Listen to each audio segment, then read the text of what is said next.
So today we're going to be learning some Gen Z slang. So we're going to get started by learning 50 Gen Z slang words. So I just looked these up, and these are actual Gen Z slang words, and we're going to learn them right now. Well, I'm going to learn them right now because I was born in 1985. That makes me old, officially. So let's learn them right now. The first word is fam. Fam is the shorter word for family, but don't be fooled, it can be used to describe your friends or the ways millennials use bro. So yeah, I do say bro. So fam is sort of like bro. Is that what's happening here? So we're like, what's up fam? How you doing? I guess that's how it sounds like. So fam is the word for bro. Okay. Number 2 is glow up. I know what this means. It means look good and look fashionable. So that's just something that I've always seen. I just never had the opportunity to comment on it. So that's what glow up means. Looks good. Number 3, CEO. If you're a CEO of something, it means you've mastered it or you're a pro. Oh, okay. I guess I'm a CEO at YouTube because I'm really good at YouTube. So there we go. That makes sense. CEO. It's a term that I never thought I would use in a Gen Z slang way. Oh, it's cool. Number 4, cancel culture. I'm way too familiar with cancel culture, so I already know what that means.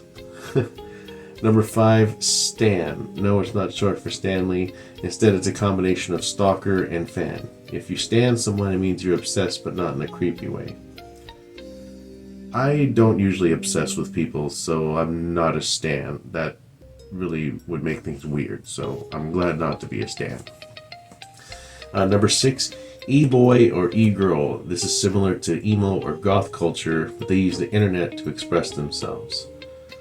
Well, I mean, I've been on YouTube for over 13 years, and the internet was one of my ways to express myself. Does that make me an e-boy? I don't know. Okay, moving on here. Number 7, W. It simply means to win. Okay, I know what W means. I use that quite a bit, so that's one word that I know what it means. Number 8, dank. If something is dank, it's excellent or of very high quality. Oh, okay. So my Crocs are dank. That's what it means. I have dank Crocs. Here, let me show you what my Crocs look like. This isn't your typical average Croc. It's a work Croc, so it looks like a nursing shoe. On the bottom, it's got really nice heels. Oof, feet stink. So those would be dank Crocs. Yeah, is that right? Dank? It sounds like stinky. This is how I see it. Number 9, ghosting. I've used this word before. It means you start ignoring them and stop texting them back. Yeah, I know what that means. I know what ghosting means. I never ghosted a girl per se or a woman per se, but I've ghosted a few guys that are just like, I don't know about this, so I don't message them anymore. So that's what ghosting is. Makes sense. Number 10, salty. They use this term if they're feeling jealous.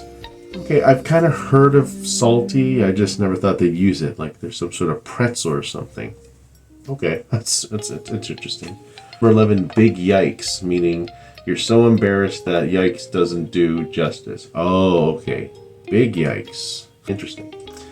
All right, number 12 is bougie. It means you're describing something extravagant or fancy. Yeah, because I would say bourgeoisie, but bougie is sort of like just a shortened term of bourgeoisie. Makes sense. Number 13 is finna. Finna is a shortened term for saying I'm going to. So what? Finna get an ice water? That sounds weird. I don't think I'll be saying that around my older friends because they'll be like, what are you saying? No, I won't do that. Number 14, cap. I've heard of this word. It means cap's lying and no cap is not lying. So if I'm telling you, subscribe to this channel and you'll get really great content daily, that's no cap. But if I say something like, I made $1 million in 3 seconds, that's cap. So that's probably what it is.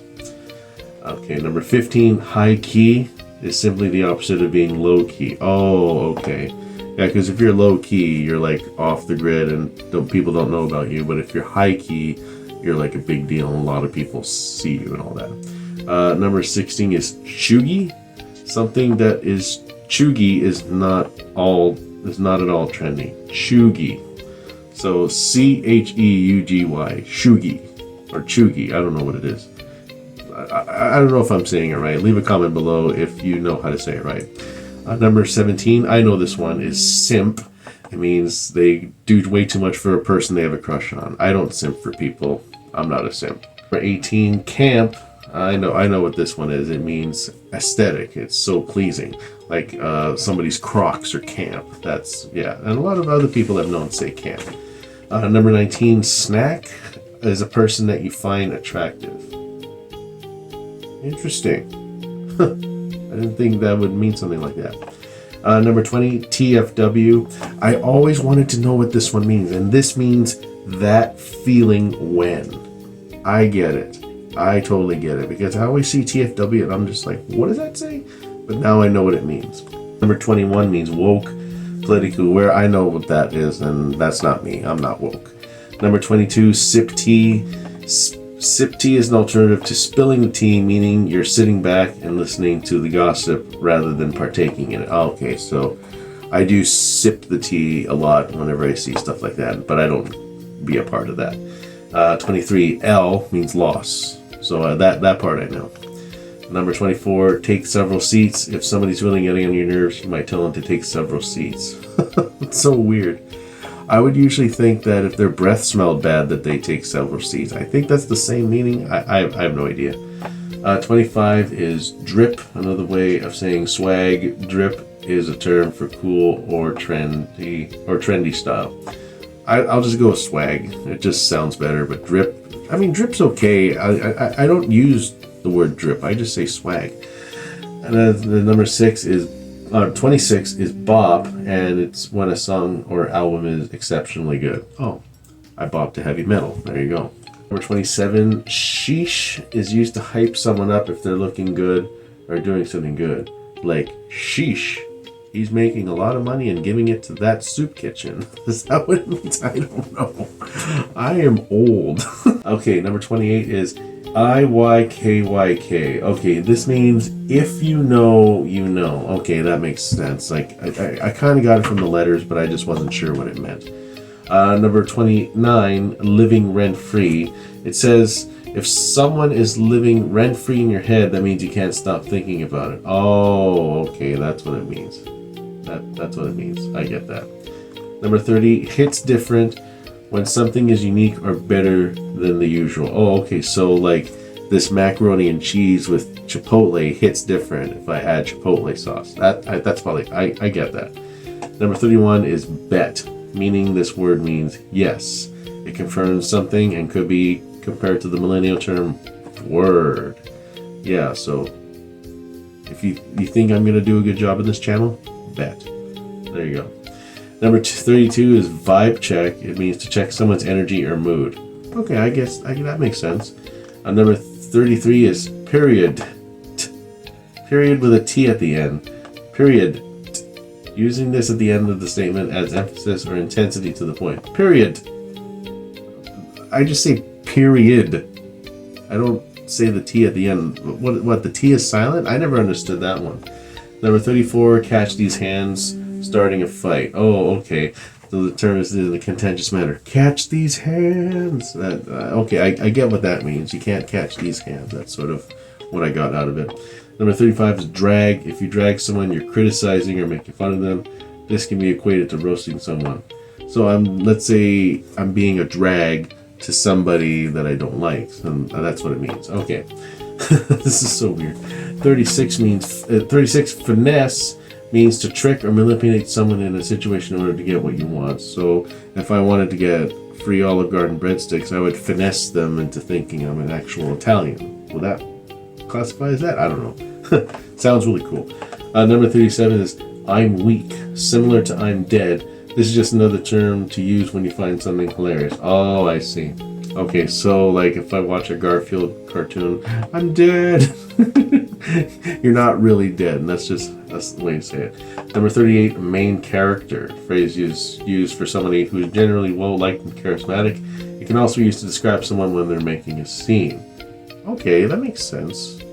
So like if somebody goes into the room, they're like, oh, main character. That makes sense. Number 39, sis, a shortened version of sister, usually used to greet a friend no matter their gender. Oh, I see. Interesting. Number 40, sending me, another term to use if you find something particularly funny. Oh, sending me this? It's funny. Number 41, slaps. It describes how exceptional something is. Okay, so let's say these glasses really slap. That's what I'm saying, right? That makes sense. All right, number 42 is bussin', a quirky word to use when you taste something delicious. So let's say this fettuccine alfredo is bussin'. Yes, delicious. Number 43, sus. I know what this means. This means suspicious because I play Among Us and I understand the term. Number 44, snatched. If something is looking snatched, they look really good, particularly their outfit. So let's say one guy wears a 3-piece suit. That's snatched. That's what it is. Oh, okay. Number 45 is guap, meaning money and lots of it. So I got that guap. That's awesome. Number 46, small. Something that is small and in most cases adorable. So like a puppy or something. Oh, that's so small. There we go. And then 47, that's a phrase. This ain't it, chief. Another way of giving disapproval for something. So like, oh, you're gonna eat that? This ain't it, chief. Okay, that makes sense. Like if you're eating like junk food or something and they don't approve of that. Okay, that's what it makes sense. We got three more. Number 48 is extra. Someone who is out there and enjoys taking things to a new level of flamboyance. Oh, okay, so a little bit extra to the party, I see. So I got to film the last part, so I'm doing the last part here. So number 49, clap back. It means a response or comeback after you've been called out for something. So if somebody doesn't like my tie and I don't like their shirt, I'm clapping them back. That's what it is. So finally, number 50 is GOAT, means greatest of all time. Describes somebody really incredible, and that I know. So thank you so much for watching this video, everybody. And now I know Gen Z slang. And I am that old guy that'll know new tricks.